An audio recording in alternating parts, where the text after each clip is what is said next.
A lot of us have heard about boundaries as a concept, but not many of us understand what boundaries actually feel like in the body. Today we're going to start talking a little bit about what that feels like and what it looks like. From a Chinese medicine perspective, our heart houses our Shen, which is our spirit, our main spirit. And when there's been trauma, our heart can either remain too open and it doesn't know how to modulate warmth or shut the doors, or our heart space can be too closed and no longer letting anybody or anything through. There's a third way where the heart space can be opening and closing, so it's erratic, quickly letting someone in, freaking out, and then shutting the doors. And then emotional disharmony and dysregulation gets stuck in the heart space. Boundaries are beneficial for everyone involved. If we're in a place of low self-worth or fawning, we're going to be very afraid to use our voice and set boundaries. But really, boundaries help everyone know how to respectfully interact with one another, especially when you get more skillful at setting boundaries. Then they become compassionate boundaries that allow everyone to know what you're available for and what you're not available for.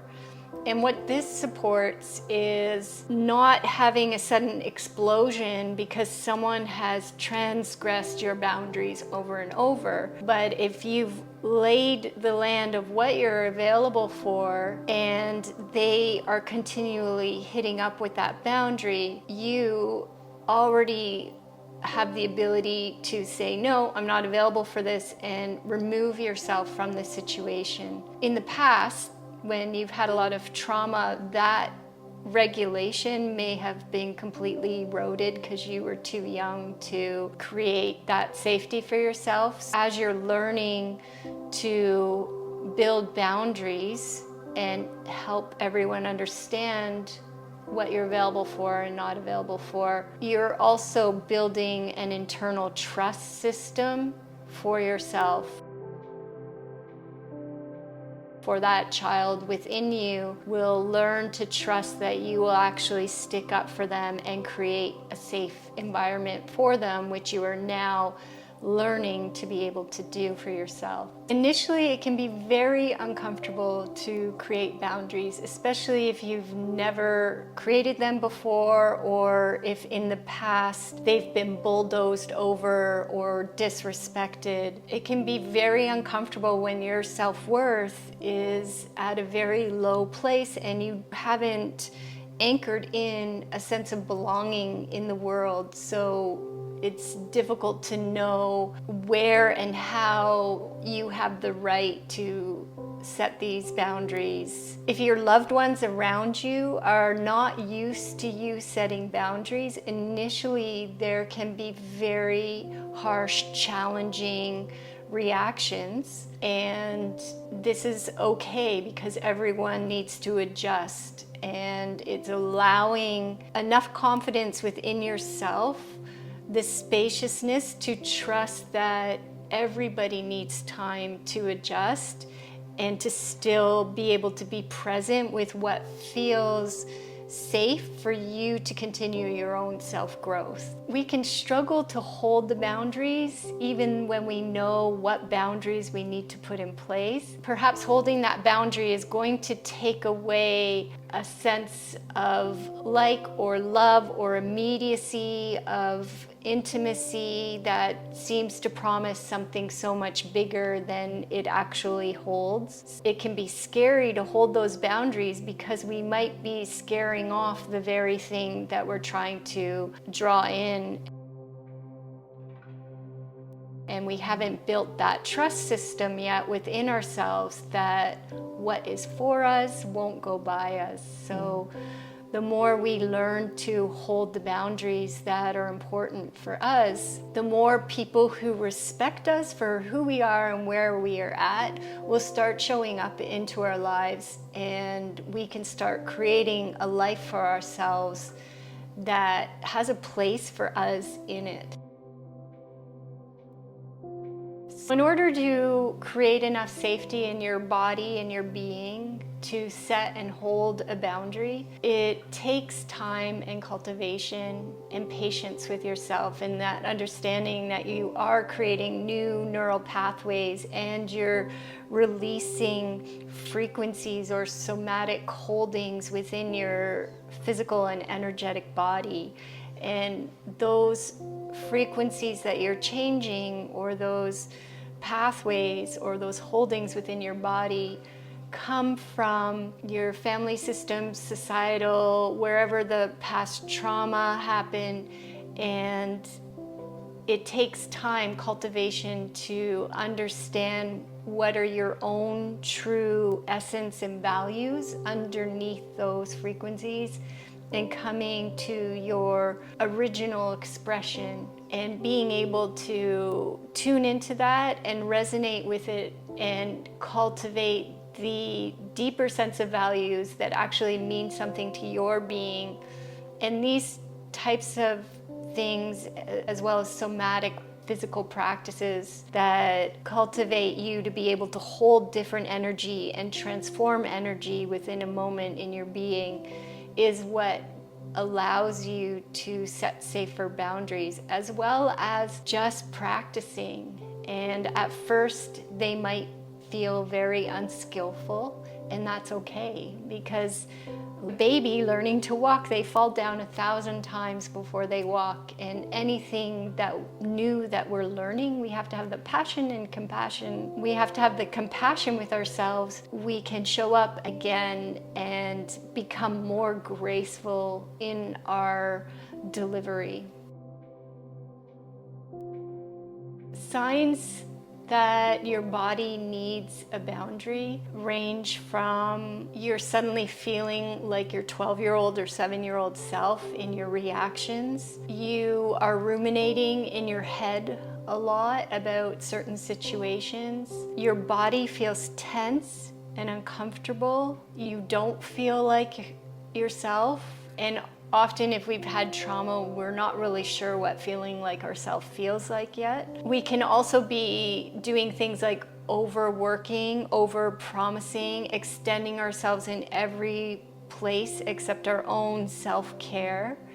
And so we're overriding our own needs constantly because we're afraid to face ourselves. And anywhere that there is emotional or physical disharmony, or environments that are causing emotional and physical disharmony, all these things are really clear indicators that there is an opportunity of growth and an opportunity to learn how to create boundaries in your life.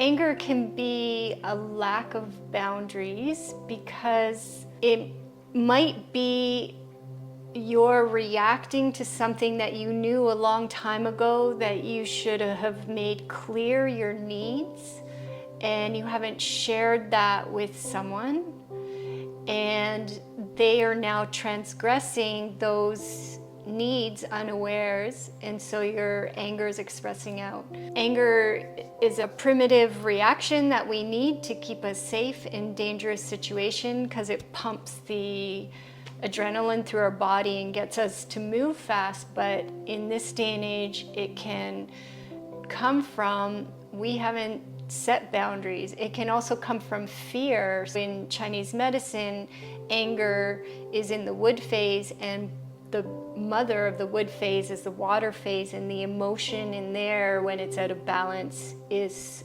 fear. It could be a big burly man that's angry, and it can still be fear, because maybe he has fear that he's not being seen or heard, or maybe he has fear that other people aren't understanding him, or some residual fear from childhood. A woman can come out angry and just be reacting because she might have a fear that her intuition is not being honored, or her perspective or her language or the way she shares in the world is not valued or seen, or she doesn't feel safe. And those can be from the moment, but usually the reaction is tied into an accumulation of that fear from the past, bringing them to the present moment, so it becomes explosive. Boundaries are not set in stone. Once you create a boundary, it's a place to hold where you are presently and give you safety as you're moving through the world and learning different tools within yourself and expanding your bandwidth of tolerance. And as you expand that bandwidth of tolerance, your boundaries might change. And as you fine-tune your alignment to your values and your beliefs, to them actually coming through in your actions, your boundaries might transform over time. So don't be afraid or think of boundaries as prisons or as ways that you're gonna have to be really hard in the world. It might be something where you are initially having to be a little more firm in the world and have firmer boundaries around you, but as you grow your sense of self and you come more and more into your center and feel more safe and confident to express yourself, to move in the world, to create an environment that feels nourishing for you, the boundaries will shift with that and look differently. So allow yourself the understanding that initially when you're moving into anything, there requires a certain amount of discipline and devotion.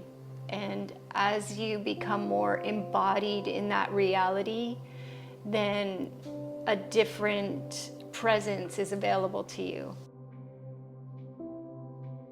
There's something that I like to share with my clients and people in this group, and that is developing self-care non-negotiables. And what those are, the small things that you do each and every day that allow you to start growing your bandwidth, that allow you to show up in ways for yourself and for others that are grounded and that you feel resourced. These small self-care non-negotiables, and sometimes they're bigger self-care non-negotiables that happen monthly or quarterly or weekly, and the daily self-care non-negotiables, you decide what they are and then you commit to them because you know that they are filling your cup and nourishing you in a way that allows you to show up and to make space and presence for your spirit to reside in your body and express through your being.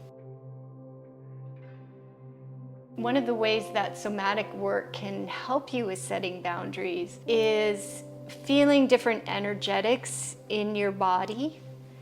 And for example, if you're dancing and feeling like an angry dance and feeling like what that contraction and explosion feels like, and then moving into a movement that feels more flowing and receptive and accepting, this kind of alternating movement in a gentle way trains your nervous system to be able to not be stuck, but to move in and out of different experiences. Or even breath work, breathing every day, doing the belly breath every day will teach your nervous system how to reach that state of calm, so that when you're in a more activated state, that resource is available to you because you've trained it in your body. The availability might be a bit closer for you to resource yourself with it than if you only leave it for when you're in a heightened state. Then it's going to be very difficult to access it because it's not a familiar thing in your body. And this is why somatic work on many different levels is very supportive for training the new neural pathways, training your body, training your energy field to be able to have a new way of being that feels supportive for you. If this is landing for you, then I encourage you to download the workbook below. It goes a little bit deeper into understanding boundaries and understanding them within your own life. There are step-by-step ways to help you figure out what boundaries might potentially be missing from your own life and how to gently start bringing those into your reality. Boundaries are not walls. They're how you stay connected to yourself while navigating the complexities of life. In our next video, we're going to start chatting a little bit about trauma and how to start walking that path of healing in your life.